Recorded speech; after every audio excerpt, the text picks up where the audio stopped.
After making the first guide, we have the following conclusions. First, the guide provides us with conceptual tools at a general level of international business law, allowing us to differentiate the scope of public international law with private international law and how to apply them according to the type of subject.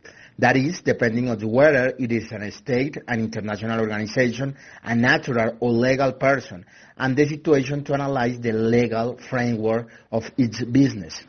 On the other hand, this guide allows us to recognize that in the globalized world in which we live, professionals in international business must make decisions based on the regulation of the country in which we reside, but also taking into account the regulation in the international context, in order to close contracts that establish long-term relationships, or in the worst case scenario, solve future conflicts.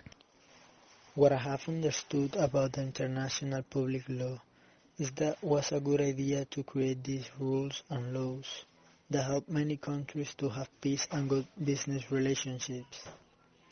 It was incredible how the first time that Jeremias used this method to save a country that was in war for more than 30 years, and also ended the monarchy on many other countries. But sadly, this method didn't go further than the World War II. But because of the ideas and contributions, the honor was created and helped the world to recover after the war. In this activity, I have managed to understand the importance of public and private international law. Not only the fact of understanding it, it is understanding each of its difference and why they are so important for each of the subjects in which is developed. It's clear that states cannot have the same function or follow the same guidelines as individuals. Each one must be regulated independently, with each one of the particularities that they present, each one of the characteristics that they require. Undoubtedly, there is still much for the better. Personally, I think that many of the organizations in charge of regulating public law could be seized, since having total impartiality or having standardized guidelines for all states can be exclusive, since all states cannot be benefited by these rules, will always have effects.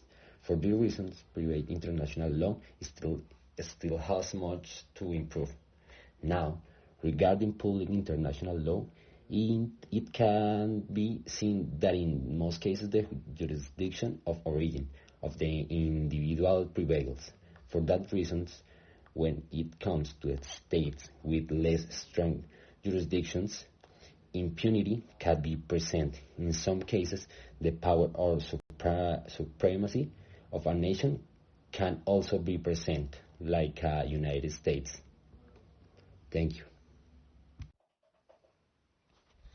International rights and their supreme guidelines are important because these laws, on the one hand, manage to guarantee that the legal system fully integrates its objective.